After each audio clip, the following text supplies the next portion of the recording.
मध्य प्रदेश विधानसभा की 28 सीटों पर हुए उपचुनावों का परिणाम क्या होगा, ये 10 नवंबर को सामने आ जाएगा।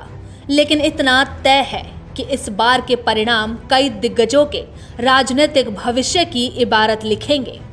इस बार के उपचुनावों में नेताओं के बीच की तल्खियां उनकी बदजुबानी के रूप में सामने आई, जिसने मतदाता को कितना प्रभावित किया। ये परिणाम बताएंगे कि मध्य प्रदेश की राजनीति में अब बहुत कुछ बदलने वाला है। आंकड़े बताते हैं कि बीजेपी को सरकार बचाए रखने में कोई खास परेशानी नहीं होगी, लेकिन उपचुनाव का परिणाम बहुत कुछ फैसला करने वाला है। मसलन पहली बार बहुत बड़ी संख्या में एकजुट होकर एक सरकार को गिराकर दूसरी पार्टी में गए नेताओं ने सरकार बनाना इतिहास में तो दर्ज हो गया, लेकिन जनता के दिलो दिमाग पर ये कितना असर करेगा, ये देखने वाली बात होगी। ये उपचुनाव कमलनाथ, दिग्विजय सिंह, ज्योतिरादित्य सिंधिया जैसे दिग्गजों का राजनीतिक भविष्य भी तय करेंगे। यदि कांग्रेस बड़ी ताकत के साथ सामने आती है तो निश्चित है कि कमलनाथ का कद बढ़ेगा, जिसका असर दिग्विजय सिंह पर होगा। वहीं सिंधिया समर्थक प्रत्याशी अधिक जीतते हैं तो सिंधिया की ताकत बढ़ेगी, जिसका मतलब ये होगा कि एक नई लाइन बीजेपी में बन जाएगी, जिसका असर बीजेपी के उन नेताओं पर होगा जो दूसरी लाइन के नेता और प्रभावशाली भी हैं। आपको बता दें कि ये चुनाव बीजेपी से ज्यादा कांग्रेस के लिए अलग है। ऐसा पहली बार हुआ है कि पूर्व मुख्यमंत्री कमलनाथ ने इसे अकेले ही लड़ा। हालांकि जीतू पटवारी, जयवर्धन सिंह जैसे चेहरे भी पूरी ताकत के साथ दिखाई दिए।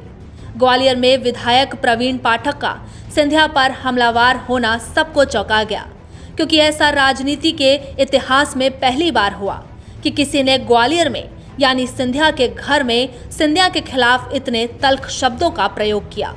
वहीं दिग्विजय सिंह का पूरे चुनाव में गायब रहना बड़ा विषय रहा। दरअसल कांग्रेस को पिछले अनुभव से भय था कि दिग्विजय जहां जाते हैं वहां कांग्रेस का नुकसान होता है। शायद इसलिए उन्हें दूर से चुनाव पर नजर बनाए रखने के लिए कहा गया, लेकिन अंतिम दिनों में दिग्विजय सिंह का मैदान में आना सबको चौंका गया। लेकिन कमलनाथ का एकला चलोरे का अंदाज चर्चा का विषय रहा।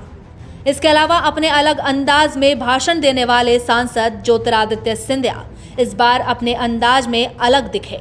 उनके भाषणों में कांग्रेस और खासकर कमलनाथ के प्रति आक्रामकता दिखाई दी।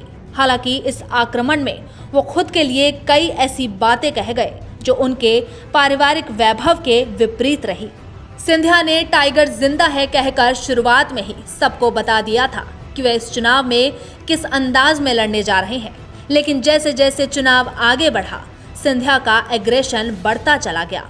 उन्होंने कांग्रेस और कमलनाथ पर हमले तेज कर दिए और मतदान के 2-3 दिन पहले कांग्रेस के एक बयान के जवाब में खुद को कुत्ता कहकर देश के राजनीतिक पंडितों को चौंका दिया। पूर्व सिंधिया राजवंश के मुखिया की ओर से खुद को कुत्ता कहना बहस का मुद्दा बन गया। विशेषज्ञों ने इसकी व्याख्या अपनी तरह से की, लेकिन सबका मानना था कि सिंधिया जैसे व्यक्ति को खुद के लिए कुत्ता जैसे शब्दों का प्रयोग करना बहुत गलत हुआ था। बहरहाल उपचुनावों के एग्जिट पोल आ गए हैं। इसमें बीजेपी को फायदा होता दिख रहा है। उपचुनाव के 28 सीटों में से बीजेपी को 16 से 18 और कांग्रेस को 10 से 12 सीटें मिलने का अनुमान जताया गया है। Bureau report, the fact India.